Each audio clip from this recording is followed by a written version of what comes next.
క్యాంపులు, జంపింగ్లు, బేరాలు, బుజ్జగింపులు, సమీకరణాలు, సమరాంగణాలు ఏదైతేనేం మొత్తానికి తెలంగాణలో మున్సిపాలిటీల నెంబర్ మీద క్లారిటీ వచ్చింది. కార్పొరేషన్, మున్సిపాలిటీలో అత్యధికం కాంగ్రెస్ హస్తగతం చేసుకుంది. 7 కార్పొరేషన్లలో 5ంటిని కాంగ్రెస్ హస్తగతం చేసుకుంది. సిపిఐకి 1, బీజేపీకి 1 సొంతమైంది. ఇంకో 11 మున్సిపాలిటీలపై ఇవాళ క్లారిటీ రానుంది.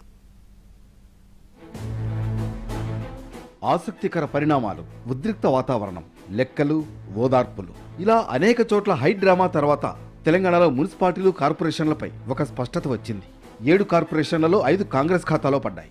రామగుండం, నల్గొండ, నిజామాబాద్, మంచిర్యాల, మహబూబ్ నగర్ కార్పొరేషన్ పీఠాలు హస్తానికి దక్కాయి. కరీంనగర్ కార్పొరేషన్ బీజేపీ సొంతమైంది. కాంగ్రెస్ సపోర్ట్తో కొత్తగూడెంపై సిపిఐ జెండా ఎగిరింది. నిజామాబాద్ మేయర్గా ఉమారాణి ప్రమాణ స్వీకారం చేశారు. కరీంనగర్ కార్పొరేషన్ మేయర్గా బీజేపీ నేత కొలగాని శ్రీనివాస్ ఎంపికయ్యారు. రామగుండం మేయర్గా మహంకాళి స్వామి ప్రమాణ స్వీకారం చేశారు. నల్గొండ కార్పొరేషన్ కోసం బుర్రి చైతన్య ఏకగ్రీవమయ్యారు. కొత్తగూడెంలో సిపిఐకి చెందిన గణేష్ ప్రమాణం చేశారు. మహబూబ్ నగర్ మేయర్గా గుమాల మమత ఎన్నికయ్యారు. ఇక మున్సిపాలిటీల్లో అత్యధికం కాంగ్రెస్ ఖాతాలో పడ్డాయి. మొత్తం 116 కాగా అందులో అధికార కాంగ్రెస్ పార్టీకి 87 వచ్చాయి. బీఆర్ఎస్ కు 17 దక్కాయి. బీజేపీ ఒక స్థానాన్ని సొంతం చేసుకుంది. చైర్మన్లు, వైస్ చైర్మన్ల ప్రమాణ స్వీకారం కోలాహలంగా సాగింది. ఇక 11 చోట్ల మున్సిపల్ చైర్మన్ ఎన్నిక వాయిదా పడింది. ఇబ్రహీంపట్నం, కాగజ్ నగర్, జనగామ మున్సిపల్ చైర్మన్ ఎన్నిక వాయిదా పడింది. అలాగే ఇంద్రేశం, జహీరాబాద్, సుల్తానాబాద్తో పాటు ఖానాపూర్, తొర్రూరులోనూ నేటికి వాయిదా వేశారు. అలాగే డోర్నకల్, ఇల్లందు, క్యాతన్పల్లి మున్సిపల్ చైర్మన్ ఎన్నిక కూడా వాయిదా పడింది. తొర్రూరు మున్సిపాలిటీ చైర్మన్ ఎన్నిక సందర్భంగా తీవ్ర ఉద్రిక్తత నెలకొంది. MP Kadiyam Kavya ex officio ఓటుపై బీఆర్ఎస్ నేతలు కంప్లైంట్ చేశారు.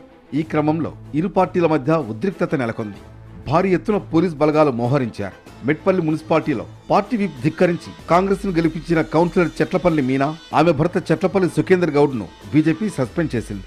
ఇక బీఆర్ఎస్ విషయానికి వస్తే 116 స్థానాలకు గాను గులాబీ పార్టీ 17 గెలుచుకుంది. ఈ క్రమంలో ఆ పార్టీ పొత్తులు చర్చనీయాంశమయ్యాయి. బీజేపీ గెలిచిన కరీంనగర్, నారాయణపేటలో ఓటింగ్కు ఆ పార్టీ దూరంగా ఉండడం చర్చనీయాంశంగా మారింది. పూర్తి మెజార్టీ ఉన్నప్పటికీ ఆమన్గల్లో చైర్మన్ పీఠాన్ని బీఆర్ఎస్ దక్కించుకోలేకపోయింది. మున్సిపల్ ఎన్నికల్లో కాంగ్రెస్ గూండాగిరికి పాల్పడిందన్నారు బీఆర్ఎస్ వర్కింగ్ ప్రెసిడెంట్ కేటీఆర్. కిడ్నాప్లు, దాడులు, అక్రమ ఓట్లతో పదవులు కొల్లగొట్టే కుట్ర చేసిందని